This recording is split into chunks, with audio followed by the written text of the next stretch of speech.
Hello बच्चों, welcome to our chemistry class. In today's class, we'll be continuing the chapter number 7 of chemistry titled as the P block elements. So till now we were studying the group 15 elements. हम पढ़ रहे थे बच्चों group 15 elements को, और group 15 elements के लिए हमने कुछ बेसिक बातें जैसे कि electronegativity, ionization enthalpy, atomic radii, ये सब पढ़ लिया था. और उसके बाद हमने पढ़ा था physical properties. And in the previous video I had taught you about the chemical properties of group 15 elements. So जो आज का लेक्चर होगा वो भी इन्हीं ग्रुप 15 के एलिमेंट्स ही पे ही होगा. और इसके अंदर हम पढ़ेंगे कुछ important compounds formed by the elements of group 15. Basically आज जो हम डिस्कस करेंगे वो डिस्कस हम करेंगे बच्चों compounds of nitrogen will be discussing today. इसके अंदर बेसिकली हम डिस्कस करेंगे dinitrogen, ammonia, nitric acid and some oxides of nitrogen. ये सब हम आज आपको पढ़ाएंगे इस लेक्चर के अंदर. So let us begin with the very first compound of nitrogen which is dinitrogen. एक ऐसा कंपाउंड है जिसको हम सब बहुत पहले से जानते हैं, and we know that dinitrogen is symbolized by N2. And before starting the discussion on dinitrogen, I just want to tell you कि हम किसी भी कंपाउंड के बारे में क्या क्या पढ़ने वाले हैं ताकि आपको पता रहे कि हाँ भाई आगे क्या आने वाला है. सो बच्चों हम तीन चीज़ें पढ़ेंगे किसी भी कंपाउंड के बारे में. पहला पढ़ेंगे हाउ इज़ इट प्रिपेयर्ड, कि उसको हम कैसे प्रिपेयर करते हैं, इट्स प्रिपरेशन, लेबोरेटरी में कैसे करते हैं, और इंडस्ट्रियली कमर्शियल यूज़ के लिए कैसे प्रिपेयर होता है, वो सब हम पढ़ेंगे. हर एक कंपाउंड के लिए जनरल चीज़ें हैं. सेकेंड चीज़ हम पढ़ेंगे about the properties of that compound, कि क्या क्या प्रॉपर्टीज़ होती हैं इन कंपाउंड्स की. और थर्ड पढ़ेंगे the use of these compounds, कि इस कंपाउंड का हमारे लिए यूज़ किया है. तो शुरू करते हैं अपनी पहली general property, that is preparation of die nitrogen, कि हम इसको कैसे प्रिपेयर करते हैं. और प्रिपरेशन भी बच्चों हम दो जगह पर पढ़ते हैं. एक अपनी लेबोरेटरीज़ में हम कैसे प्रिपेयर करेंगे एट अ स्मॉल स्केल, और दूसरा हम पढ़ते हैं on a large scale eight industrial level, कि इंडस्ट्रियल लेवल पर हम कैसे प्रिपेयर करते हैं डाई नाइट्रोजन को. सो पहले पढ़ते हैं बच्चों कि हम लेबोरेटरी के अंदर कैसे प्रिपेयर करते हैं नाइट्रोजन को. सो बहुत ही सिंपल प्रोसेस है. आप क्या करते हो, आप एक अमोनियम क्लोराइड के सॉल्यूशन को रिएक्ट करवाते हो with sodium nitrite. I hope you remember, nitrite मतलब होता है 2, NO2. Sodium nitrite means NO2. So what you do is, ये आपके पास एक सॉल्यूशन है ऑफ अमोनियम क्लोराइड, उसको आपने मिक्स किया with sodium nitrite which is again a solution. दो, ये भी सॉल्यूशन है, ये भी सॉल्यूशन है. तो जब आप दोनों को मिक्स करोगे so you will obtain nitrogen in the form of a gas. मतलब जब आप इन दोनों को रिएक्ट करवाओगे, ये भी लिक्विड है, ये भी लिक्विड है. So when you will mix these two aqueous solutions, I hope you remember aqueous solution and molten solution. Aqueous का मतलब है कि हमने इनको पानी में मिक्स किया है, फिर हमने इनका सॉल्यूशन बनाया है. So mix the aqueous solution of ammonium chloride and sodium nitrite, then nitrogen gas will evolve. ये नाइट्रोजन गैस की फॉर्म में इवॉल्व होगी, एंड द रिमेनिंग प्रोडक्ट्स जिसको हम बोलते हैं बाय प्रोडक्ट्स, वो होंगे वाटर और सोडियम क्लोराइड. ये आपको मिलेंगे as by product, and this is your main product, क्योंकि जिस पे हमारा फोकस होता है उसी को हम बोलते हैं अपना मेन प्रोडक्ट, और बाकी होते हैं हमारे लिए बाय प्रोडक्ट्स. अब क्या होता है बच्चों, जो इस प्रोसेस से आपके पास नाइट्रोजन आई वो प्योर नाइट्रोजन नहीं होती, इसके साथ कुछ इम्प्योरिटीज़ होती हैं बच्चों नाइट्रस ऑक्साइड की और नाइट्रिक एसिड की. So there are these two impurities along with nitrogen when it is prepared by this method. So question exam में ये आता है that how are these impurities of nitrous oxide and nitric acid removed from this gas. So उसके लिए आप लिखते हो that the properties the impurities nitrous oxide and nitric acid are removed by passing the gas through aqueous sulfuric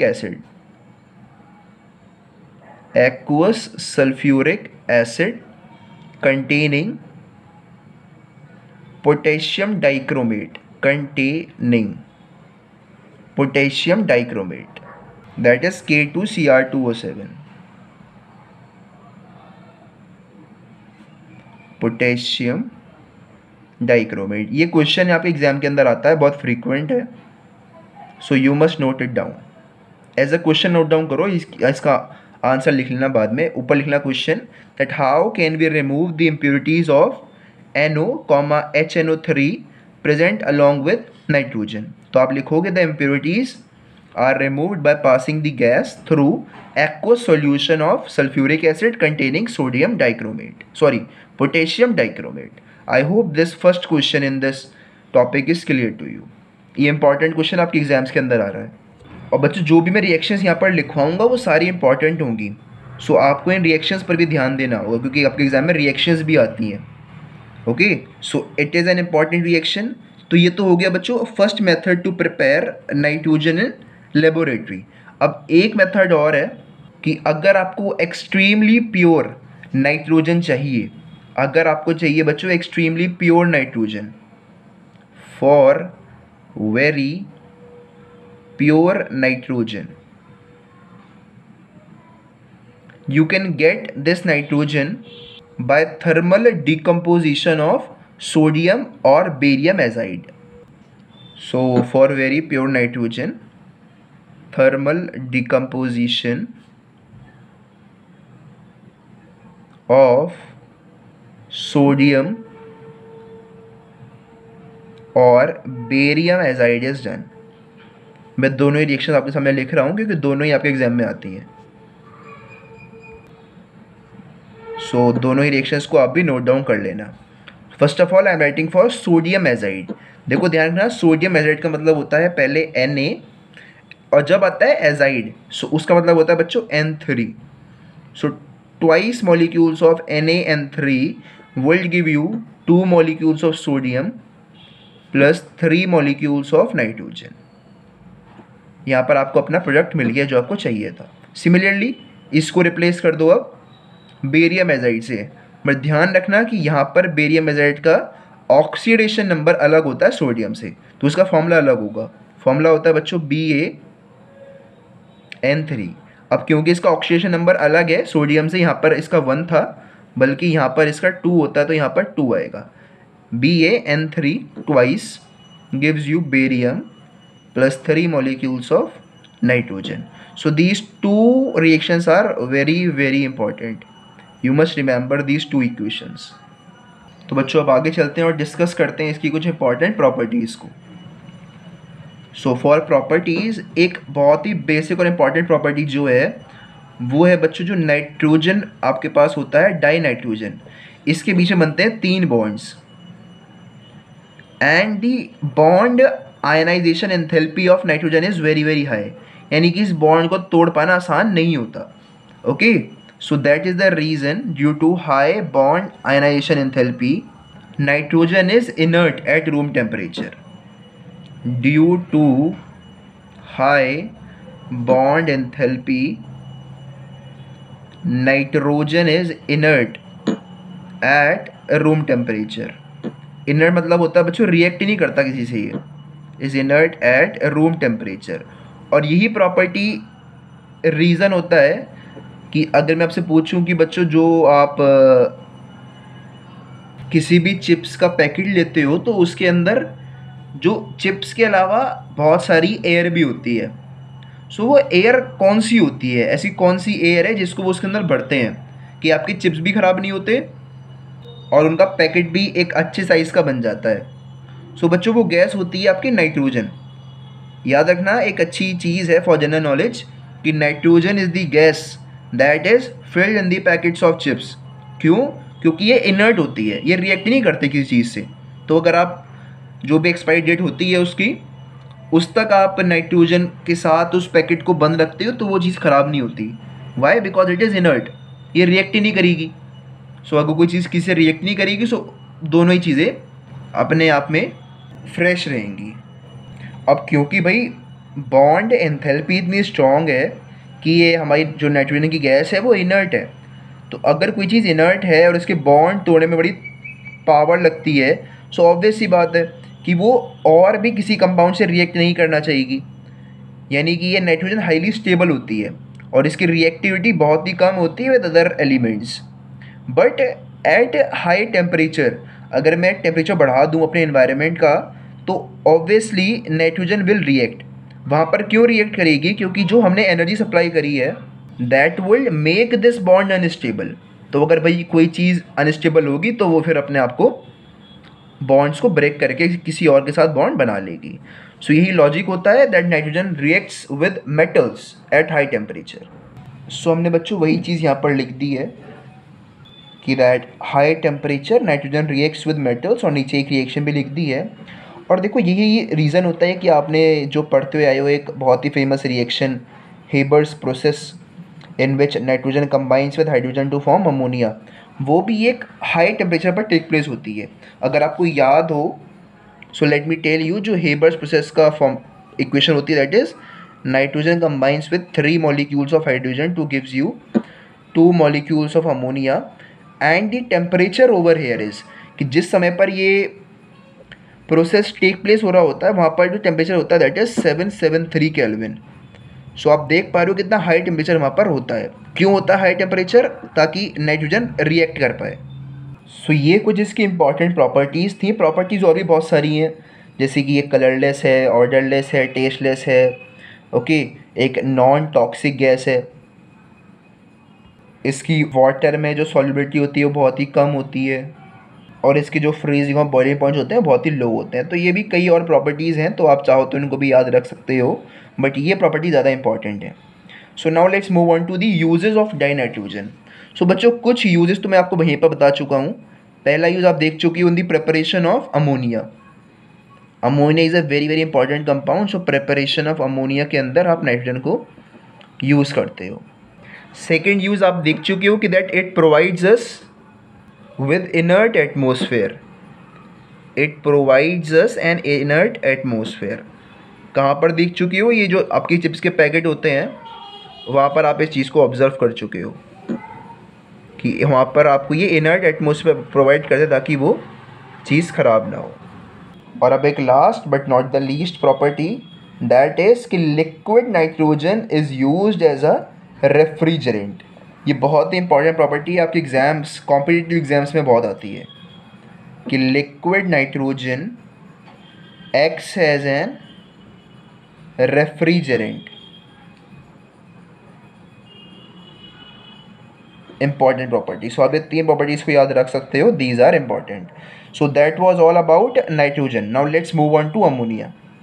so now we will be studying the second important compound of nitrogen which is ammonia.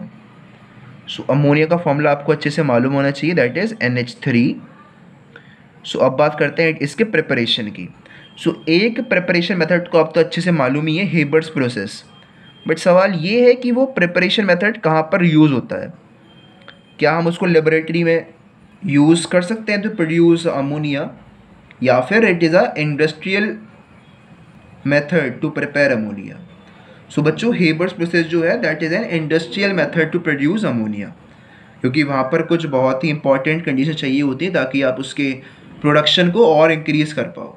सो अगर मैं बात करूँ laboratories में कैसे prepare करते हो आप, for laboratories, so there are basically 2 methods by which you can prepare ammonia in laboratory. वो क्या है बच्चों? वो है कि अगर आप अमोनियम के सॉल्ट को, आप अगर अमोनियम के सॉल्ट को रिएक्ट करवाते हो विद अ बेस तो आपको मिलता है अमोनिया, दैट्स इट।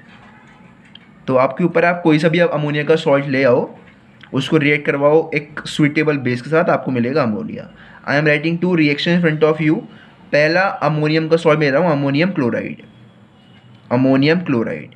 इसको जब मैं रिएक्ट करवाऊंगा with a base that is calcium hydroxide, so it will give you ammonia. ठीक है, और भी देगा बचे हुए मॉलिक्यूल्स जो आप कहोगे बाय प्रोडक्ट, बट आपके लिए इतनी रिएक्शन इंपॉर्टेंट होती है बस कि आप अमोनिया को कैसे प्रिपेयर कर रहे हो। अगर मैं इसको कंप्लीट करूँ तो यहाँ पर होता है बच्चों calcium chloride along with water. Balance आप खुद कर लेना इसको, ओके। और लेट मी बैलेंस, यहाँ पर 2 और यहाँ पर भी एक 2। सो एक जो अगला रिएक्शन है उसके अंदर भी हम लेंगे एक अमोनिया का सॉल्ट ही, बट इस बार जो सॉल्ट होगा that will be ammonium sulphate.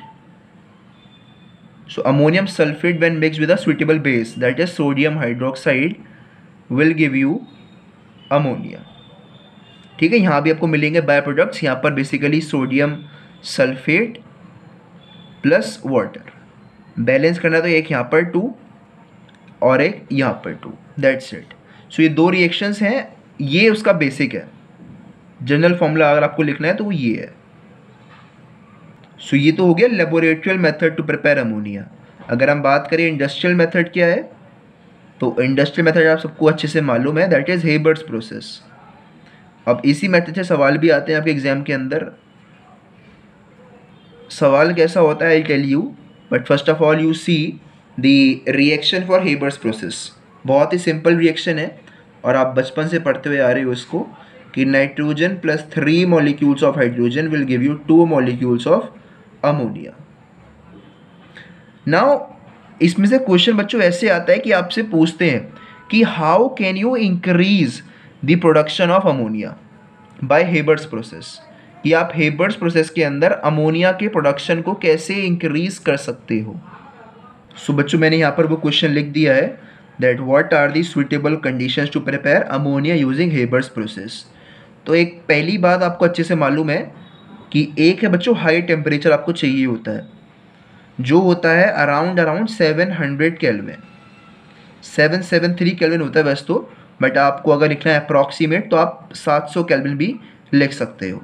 अगला होता है बच्चों एक optimum pressure, basically high pressure आपको चाहिए होता है, और उस प्रेशर की value if I tell you so that is approximately equivalent to 200 atmosphere pressure. So ये 2 कंडीशंस हो गई। तीसरी कंडीशन होती है बच्चों use of a catalyst. Catalyst आप कौन सा लेते हो, you take small pieces of iron. तो आप एक लेते हो बच्चों catalyst that is small pieces of iron oxide. So आप लिख सकते हो सिंपली यहाँ पर आयरन ऑक्साइड। और यहाँ पर कुछ प्रमोटर्स भी होते हैं, okay. Along with catalyst you have some promoters as well which increase the reactivity of catalyst. So promoters are basically these 2। सो ये वो सारी कंडीशंस हैं by which you can increase the production of ammonia। and let me tell you कि यहाँ पर आप use कर रहे हो बच्चों आयरन ऑक्साइड को, जबकि पहले आप यूज़ करते थे सिर्फ और सिर्फ आयरन को, और साथ में यूज़ करते थे कैटलिस्ट प्रमोटर एज मोलिब्डेनम। तो ध्यान रखना ये अलग है। यहाँ पर आप यूज़ कर रहे हो आयरन ऑक्साइड को with the promoter as potassium oxide and aluminium oxide. तो ध्यान रखना, डू नॉट कंफ्यूज कि अगर आप लिख रहे हो कैटलिस्ट आयरन तो प्रमोटर होगा मोलिब्डेनम, अगर लिख रहे हो कैटलिस्ट आयरन ऑक्साइड तो प्रमोटर्स होंगे ये दोनों। सो बच्चों आपने यहाँ पर देख लिए हैं 2 मेथड्स, 2 अलग अलग मेथड्स, एक था इंडस्ट्रियल एक था laboratorial. So I hope all of these methods of preparation was clear. अब हम पढ़ेंगे बच्चों प्रॉपर्टीज़ ऑफ अमोनिया। बहुत ही इंटरेस्टिंग है और बहुत ही सिंपल इसकी प्रॉपर्टीज़ होती हैं अमोनिया की। बस आपने ध्यान से इसके स्ट्रक्चर को देख लेना है। प्रॉपर्टीज़ आप आधे ज़्यादा खुद ही प्रेडिक्ट कर दोगे कि हाँ सर यही प्रॉपर्टीज़ होंगी। बस आप ध्यान से एक बार इसके स्ट्रक्चर को देखो और उसको समझने की कोशिश करना। सो बच्चों ये सिंपल सा स्ट्रक्चर होता है अमोनिया का, NH3 का। सो एक पहली चीज़ जो आपके माइंड में क्लिक करनी चाहिए वो ये है कि यहाँ पर अमोनिया ने बॉन्ड बनाया है with hydrogen and we know very well that hydrogen has a tendency to form hydrogen bonds with nitrogen, oxygen and fluorine. तो अगर हाइड्रोजन एक बॉन्ड बना रहा है विद नाइट्रोजन तो ऐसा हाईली पॉसिबल है कि ये बॉन्ड यहाँ पर हाइड्रोजन बॉन्डिंग से एसोसिएटेड होंगे. So there is a hydrogen bonding in the molecules और in the atoms of ammonia. So बच्चों आपको अच्छे से मालूम है कि अगर कभी भी हाइड्रोजन बॉन्डिंग से एलिमेंट्स आपस में बंधे हुए होते हैं सो जो उनका मेल्टिंग पॉइंट और बॉइलिंग पॉइंट होता है वो दोनों ही हाई होते हैं. सो पहली प्रॉपर्टी आपके सामने आ चुकी है कि ammonia has high melting and boiling point. क्यों है? Due to hydrogen bonding. I hope this is clear to you. बहुत ही इंपॉर्टेंट पॉइंट है, आपके एग्जाम के अंदर भी आ रहा है क्योंकि थोड़ी सी इसके लिए बात अनएक्सपेक्टेड है as compare to its molecular mass. अब क्योंकि इसके अंदर हाइड्रोजन बॉन्डिंग है जो कि वाटर के मॉलिक्यूल्स में भी होती है, ठीक है, इसके अंदर भी हाइड्रोजन बॉन्डिंग है और वाटर के मॉलिक्यूल्स के अंदर भी हाइड्रोजन बॉन्डिंग है. सो ऑब्वियस सी बात है अगर मैं इसको मिक्स करूँगा वाटर में तो ये ईजिली डिज़ोल्व हो जाएगी. क्यों? क्योंकि जो वाटर के एटम्स की बॉन्ड एंथैल्पी है वही इसके एटम्स की बॉन्ड एंथैल्पी होगी. क्वाइट सिमिलर तो होंगे ही होंगे, ऑब्वियस सी बात है. तो अगर सिमिलर चीज़ों को मिक्स करेंगे तो हाईएस्ट प्रोबेबिलिटी होती है कि वो दोनों आपस में रिएक्ट कर जाएं. So that is the reason. Same reason है behind nitrogen being highly solvable in water. तो प्रॉपर्टी नंबर 2 भी आपके सामने आ चुकी है that ammonia is highly soluble in water और रीज़न अब भी वही है, हाइड्रोजन बॉन्डिंग. सो आपने ध्यान से देखा, सिर्फ आपने स्ट्रक्चर को ध्यान से पढ़ा, आपको 2 प्रॉपर्टीज़ मालूम हो गई. अब तीसरी प्रॉपर्टी भी स्ट्रक्चर से ही आने वाली है. वो कैसे आएगी? ध्यान से देखना कि अमोनिया में नाइट्रोजन के ऊपर आपको दिख रहे हैं भाई 2 लोन पेयर्स हैं ऑफ इलेक्ट्रॉन, यानी कि नाइट्रोजन अपने 2 इलेक्ट्रॉन्स को दे सकता है किसी को भी बॉन्डिंग बनाने के लिए. ऑब्वियस सी बात है. सो भाई इस एबिलिटी, इस प्रेजेंस ऑफ लोन पेयर के कारण ही the entire compound of ammonia acts as a Lewis base. I hope you remember what is the Lewis base. So property number 3 भी यहाँ से आ जाती है that due to the presence of lone pair of electron on nitrogen atom, ammonia molecule makes it a Lewis base. So property number 3, ammonia acts as a Lewis base due to the presence of lone pair of electrons on nitrogen. Lone pair of electrons on. सो ये एक weak base है, ये बात आप समझ चुके हो यहाँ से. तो बच्चों अगर एक वीक बेस को मैं रिएक्ट करूँ विद एसिड तो आपको क्या देगा? वो एक सॉल्ट देगा. तो वही चीज़ ये भी करता है, कुछ अलग नहीं करता. It forms ammonium salts with acids. Last and the most important property that it forms ammonium salts with acids. और एक क्वेश्चन बच्चों एग्जाम में आपके ये आता है that why is aqueous solution of ammonia basic. ये क्वेश्चन आपके एग्जाम में आता है. इसके पीछे का बहुत ही सिंपल रीज़न है, वो ये है कि जब अमोनिया को हम मिक्स करते हैं वाटर के अंदर सो आपको मिलते हैं बच्चों 2 आयन्स. एक होता है अमोनियम के ion that is ammonium ion along with hydroxide ion, और यही हाइड्रोक्साइड आयन्स के प्रेजेंस रीज़न होता है behind this behaviour. So aqueous solution of ammonia is basic due to the presence of hydroxide ion in the solution. और बच्चों आपको अब कुछ रिएक्शंस भी याद रखनी होंगी. वो रिएक्शंस मैं यहाँ पर लिखवा देता हूँ. 2 इंपॉर्टेंट रिएक्शंस हैं, वो दोनों मतलब आपके एग्जाम्स में आ रही हैं. एक तो यही वाली आ रही है. Okay, they ask you this question and they ask you to write the reaction as well. तो आपको दोनों बातें याद रखनी है। और एक जो अगली चीज़ आपके एग्जाम में आ रही है वो आ रही है ये दो रिएक्शंस, तो मैं उनको लिख रहा हूँ, then I explain them to you कि एज अ वीक बेस, ये दो रिएक्शन आपके सामने लिखी हुई हैं कि एज अ वीक बेस क्या होता है कि when the solution of these two things are mixed, so this hydroxide part of this ammonium it gets precipitated and mixed with the other compound। so यहाँ पर क्या हो रहा है, यहाँ पर हो रहा है बच्चों डिस्प्लेसमेंट रिएक्शन। आप ध्यान से देखो कि ये दोनों चीज़ सेम रहेंगी हर एक रिएक्शन में, और फिर होगा क्या, डिस्प्लेसमेंट होगा इस वाले आयन का और इस वाले आयन का।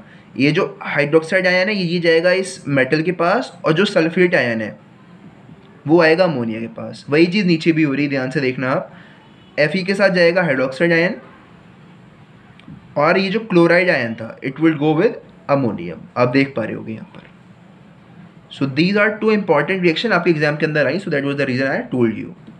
सो बच्चों प्रॉपर्टीज़ के अंदर इतना ही था, बाकी और भी कुछ सिंपल प्रॉपर्टीज़ हैं कि ये एक कलरलेस गैस है, एक कलरलेस गैस है, इसकी स्मेल पंजेंट टाइप होती है, आप इसकी स्मेल को अपनी लेबोरेटरी में स्मेल भी कर सकते हो, और ये कई टेस्टिंग के पीछे रीज़न भी बनेगी।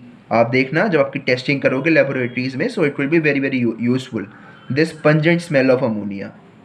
ओके, सो ये और भी कुछ हैं बेसिक प्रॉपर्टीज़, बट ये 4 इंपॉर्टेंट प्रॉपर्टीज़ हैं। और आई हैड टोल्ड यू कि ये चारों की चारों प्रॉपर्टीज़ आप कैसे डिराइव कर सकते हो सिंपली फॉर्मूला बना के। तो आपने सिर्फ फोकस करना है फॉर्मूले के ऊपर, प्रॉपर्टीज़ आप खुद ही रियलाइज़ कर लोगे after looking at the formula. Okay, so now let's discuss the last topic in this ammonia, that is use of ammonia. So बच्चों हम पढ़ेंगे इसके यूजेस। एक मैंने लिख भी दिया है क्योंकि एक ऐसा यूज़ है जो हर बच्चे को मालूम होना चाहिए कि आप अमोनिया को यूज़ करते हो टू प्रोड्यूस नाइट्रोजीनस फर्टिलाइजर्स, जो कि एक इस समय पर बहुत ही इंपॉर्टेंट चीज़ है in all the farming practices. ठीक है, सो नाइट्रोजनस फर्टिलाइजर्स का एग्जांपल अगर मैं आपसे मांगूँ तो आप बेस्ट एग्जांपल जो दे पाओगे वो है यूरिया, एक ऐसा कंपाउंड जो आप क्लास 11th में अपने ऑर्गेनिक केमिस्ट्री के अंदर पढ़ा था, यूरिया। इसका फॉर्मूला क्या होता है बच्चों, फॉर्मूला होता है NH2CuNH2। So it is ammonia is being used to produce fertilizers such as urea, और भी कई हैं like ammonium nitrate, ammonium phosphate, ammonium sulfate, but the best example is urea. So first was this to produce nitrogenous fertilizers. Now the other important use is to produce inorganic nitrogen compounds, inorganic nitrogen compounds। और इसका best example अगर कोई है तो वो है आपके सामने nitric acid HNO3। Best example मैं आपसे कहूँ तो इसका है बच्चों HNO3, that is nitric acid, best example that one could get. और थर्ड इंपॉर्टेंट यूज इसका है कि जिस तरह से liquid nitrogen was a good refrigerant, similarly liquid ammonia is also a good refrigerant. So these are 3 important uses that you must know. Exam के अंदर तो बेसिकली ये चीज़ें कम ही आती हैं, but still for general knowledge you must know these things. सबसे ज़्यादा important यहाँ पर इन सारे कंसेप्ट्स में है बच्चों रिएक्शंस और प्रॉपर्टीज़। ठीक है, जो लेबोरेटरी प्रिपरेशन, इंडस्ट्रियल प्रिपरेशन में आई टोल्ड यू द रिएक्शंस वो इंपॉर्टेंट हैं, और उन्हीं के साथ जो प्रॉपर्टीज़ आपको हम बता रहे हैं, specially the properties of ammonia, they are very very important. अब हम बच्चों डिस्कस करते हैं आज का लास्ट टॉपिक, क्योंकि सिर्फ यही हम आज पढ़ पाएंगे, that is oxides of die nitrogen. Oxides of nitrogen, देखो ये टॉपिक बहुत ही इंटरेस्टिंग है, ऑक्साइड्स ऑफ नाइट्रोजन। तो कि यहाँ पर आपको सीखने को ये मिलता है कि नाइट्रोजन एक ऐसा कंपाउंड है, एक ऐसा एलिमेंट है जो कितनी ज़्यादा अलग अलग तरह की ऑक्सीडेशन स्टेट्स एग्जिबिट कर सकता है। मैं आपके सामने भी 5 ऐसे एग्जाम्पल्स लिखूँगा, 5 ऐसे कंपाउंड्स लिखूँगा जहाँ पर आप देखोगे कि पांचों अलग अलग कंपाउंड्स में नाइट्रोजन की अलग अलग आपको ऑक्सीडेशन स्टेट दिखेगी. So I am writing all those compounds are important, क्योंकि सवाल ऐसे आता है कि किस कंपाउंड में क्या ऑक्सीडेशन स्टेट है नाइट्रोजन की. सारे कंपाउंड्स आप देख चुके हो क्या होंगे, ऑक्साइड्स होंगे. ऑब्वियस सी बात है. फॉर्मूला हम किसे लिखते हैं, इंक्रीजिंग इलेक्ट्रोनेगेटिविटी में लिखते हैं. So nitrogen is less electronegative as compare to oxygen. तो ये तो श्योर है कि पांचों कंपाउंड में पहले नाइट्रोजन आएगा फिर ऑक्सीजन आएगा. इसमें तो कोई डाउट होना ही नहीं चाहिए बच्चों को कि पांचों कंपाउंड्स के अंदर चीज़ यही होने वाली है कि पहले हम लिखेंगे नाइट्रोजन फिर ऑक्सीजन लिखेंगे, फिर nitrogen oxygen. Similarly all the 5 compounds. मैंने आपसे कहा कि मैं आपको पांचों कंपाउंड ऐसे दिखाऊंगा जहां पर आपको अलग अलग ऑक्सीडेशन स्टेट देखने को मिलेंगी. सो पहले में मिलेगा आपको +1 देखने को, दूसरे में +2 और इसमें +5 आपको देखने को मिलेगी. बट एक बात ध्यान रखना, नाइट्रोजन की हर एक कंपाउंड के अंदर जो ऑक्सीडेशन स्टेट होगी वो होगी बच्चों -2. ठीक है, इसकी हमेशा -2 ही होगी हर एक कंपाउंड के अंदर. फाइन. तो अगर आप फॉर्मूला बनाओ हर एक कंपाउंड का, तो इसकी ऑक्सीडेशन स्टेट है 2. मैं साइन को नहीं देख रहा, सिर्फ नंबर देख रहा हूँ. तो यहाँ पर है 2 बच्चों, यहाँ इसकी है 1. तो मैं अच्छे से मालूम है, आप ये क्लास 10th में सीखते हो, 9th 10th में सीखते हो कि आप इन्हें क्रॉस मल्टीप्लाई करते हो स्टेट्स को. सो यहाँ पर आएगा N2O1. तो N2O1 लिखने की ज़रूरत होती नहीं, सो फिर N2O लिखोगे आप. So this is the first compound in which you got the oxidation state of nitrogen as +1. और इसका नाम होता है बच्चों नाइट्रोजन ऑक्साइड. क्या होता है, नाइट्रोजन ऑक्साइड. आप लिख लेना अपने आप नाम. देखो मेरा मेन फोकस ये है कि आप ये फॉर्मूला बनाना सीख जाओ, ताकि आपसे अगर एग्जाम में कभी भी पूछता है एग्जामिनर कि बताओ इस फॉर्मूले में क्या ऑक्सीडेशन स्टेट है नाइट्रोजन की, तो आप बता पाओ. ठीक है, अब यहाँ पर ध्यान से देखो, नाइट्रोजन की +2 है तो यहाँ पर 2 आएगा. इसकी भी क्या है, 2 है. ठीक है, हमें अच्छे से मालूम है कि अगर चीज़ें सेम होती हैं और वो आपस में कैंसिल हो रही होती है तो हम उन्हें कैंसिल कर देते हैं. सो 2 से 2 कैंसिल हो जाएगा. सो बचा क्या, सिर्फ NO बचा. ये आपका कंपाउंड हो गया. इसको हम बोलते हैं बच्चों नाइट्रोजन मोनोऑक्साइड. क्या बोलते हैं, नाइट्रोजन मोनोऑक्साइड बोला जाता है इसको. अब यहाँ पर इसकी होगी बच्चों 3, तो यहाँ पर 3 आएगा. यहाँ पर इसकी होगी 2, तो कुछ कैंसिल नहीं हो रहा, तो ये 2 यहाँ पर जाएगा और 3 यहाँ पर आएगा. तो N2O3 कंपाउंड हो गया. मैं यहाँ पर लिखते रहता हूँ, N2O यहाँ पर हो गया, NO यहाँ पर हो गया, यहाँ पर बच्चों N2O3 हो गया. ठीक है, अब इसके लिए है बच्चों 4, इसके लिए अब भी 2 ही है, और ये कैंसिल भी हो रहे हैं आपस में. देखो 2 2 ज़ा 4 होता है, तो ये 2 उधर जाएगा, 1 इधर आएगा, तो क्या हो जाएगा, NO2 हो जाएगा. इसको आप बोलते हो नाइट्रोजन डाइऑक्साइड. ये तो आपको अच्छे से मालूम ही होगा. और इसको बोलते हो नाइट्रोजन ट्राइऑक्साइड. ठीक है, और इसकी बात करें तो यहाँ पर इसका 5 है, सॉरी यहाँ पर इसका 2 है. सो 2 इधर जाएगा, 5 उधर जाएगा, क्या बनेगा बच्चों, N2O5 बनेगा. इसको आप बोलते हो nitrogen pentoxide. So these are 5 different compounds of nitrogen showing 5 different oxidation state. तो अगर कभी भी एग्जामिनर आपके सामने कोई भी कंपाउंड रखता है, फॉर एग्जाम्पल उसने आपसे कहा N2O3 कंपाउंड है, और आपसे पूछता है कि बताइए क्या ऑक्सीडेशन स्टेट है यहाँ पर नाइट्रोजन की, तो आप देखोगे इस नंबर को, क्योंकि इसका ही ऑक्सीडेशन स्टेट गया है उधर. सो आप कहोगे सर +3 है, क्योंकि हमें पता है कि बना कैसे है. क्योंकि अगर आपको चीज़ का कॉज मालूम है तो आप उसका रिजल्ट तो बता ही सकते हो. सो आई होप कि आपको ये पांचों ऑक्साइड अच्छे से क्लियर हैं. अब एक तो क्वेश्चन इस तरह से आता है कि बताइए किस फॉर्मूले के अंदर क्या ऑक्सीडेशन स्टेट है नाइट्रोजन की. अब एक और क्वेश्चन आता है यहाँ पर कि draw the resonance structure of, किसी भी एक कंपाउंड आपको दे देगा, वो आपसे कहेगा draw the resonance structure of any of the following compound. तो अगर आपको बच्चों वो सीखना है तो उसके लिए आपकी NCERT की बुक के अंदर एक बहुत ही अच्छा टेबल दे रखा है. इसके साथ में ही एक टेबल है. ओके, तो आप वहाँ पर जा सकते हो और उस टेबल को अच्छे से स्टडी कर सकते हो. वहाँ पर आपको हर एक कंपाउंड दे रखा है यही वाला, और साथ में उसका रेजोनेंस स्ट्रक्चर भी दे रखा है. तो आई विल रिकमेंड यू कि उसको ज़रूर ध्यान से देखना और पढ़ना। या फिर क्योंकि अभी टाइम है सो मैं ही आपको बता देता हूँ कि क्या क्या कैसे कैसे बनते हैं वो resonance structures. So let me tell you कि बच्चों वो स्ट्रक्चर कैसे कैसे बनते हैं ताकि आपके लिए और काम आसान हो पाए।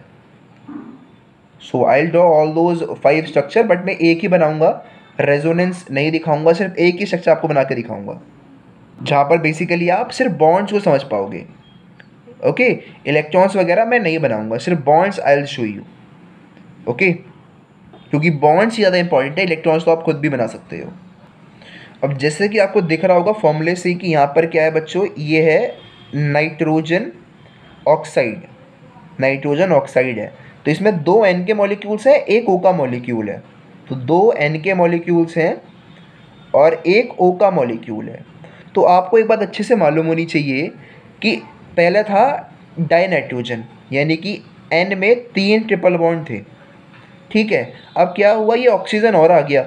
तो ऑक्सीजन इससे लगा कैसे होगा, इससे ऐसे लगा होगा कि उसने इसका ये वाला बॉन्ड तोड़ दिया होगा, एक बॉन्ड, और उस बॉन्ड से खुद अटैच हो गया होगा। तो बच्चों इसके लिए 2 रेजोनेंट स्ट्रक्चर पॉसिबल हैं। पहला है कि N में ट्रिपल बॉन्ड था, साथ में जो इसका लोन पेयर था, ओके, उसने रिएक्ट किया विद ऑक्सीजन। एक पॉसिबिलिटी ये थी। अगली क्या थी, ये वाली, इसमें एक बॉन्ड को तोड़ दिया गया और वो भी आकर के इससे ही लग गया। तो ये बहुत ही सिंपल होता है बनाना, बस एक बार आपको बेसिक अंडरस्टैंडिंग क्लियर होनी चाहिए और ऐसे आप इसको बना सकते हो। बस ध्यान आपने एक बात में रखनी है कि जो ऑक्सीजन है वो मैक्सिमम 2 बॉन्ड्स ही बनाएगा विद नाइट्रोजन। क्यों? क्योंकि सिर्फ उसको 2 इलेक्ट्रॉन्स ही चाहिए to satisfy its outermost valence shell electronic configuration. तो सिर्फ 2 बॉन्ड्स ही बनाएगा। ओके, बस ये एक बेसिक बात आपके माइंड में हमेशा हमेशा होनी चाहिए। तो अब इसी बात को ध्यान में रखते हुए हम डिस्कस करते हैं बच्चों अगले कंपाउंड का, that is nitrogen monoxide, NO। तो यहाँ पर तो बहुत ही सिंपल होगा, एक नाइट्रोजन एक ऑक्सीजन, और हमें मालूम है कि ऑक्सीजन बनाएगा मैक्सिमम 2 बॉन्ड्स, तो बस 2 बॉन्ड्स ही बनेंगे, दैट्स इट। यही इसका डायग्राम होगा। अब बात करते हैं बच्चों अगले कंपाउंड की, that was nitrogen trioxide, that was N2O3। तो यहाँ पर आपको दिख रहा है भाई 2 नाइट्रोजन है और 3 ऑक्सीजन है। तो 2 नाइट्रोजन है, अब क्योंकि 3 ऑक्सीजन है तो 2 ऑक्सीजन एक तरफ होंगे, एक ऑक्सीजन एक तरफ होगा। So I am drawing 2 oxygen on one side and 1 oxygen on the other side. अब बनाते हैं सबके बीच में बॉन्ड्स। अब यहाँ पर बच्चों बॉन्ड समझने के लिए आपको समझनी पड़ेगी इलेक्ट्रॉन्स की प्रेजेंस और रिक्वायरमेंट अराउंड दीज एटम्स। तो आपको अच्छे से मालूम है कि एक नाइट्रोजन के पास 5 इलेक्ट्रॉन्स होते हैं।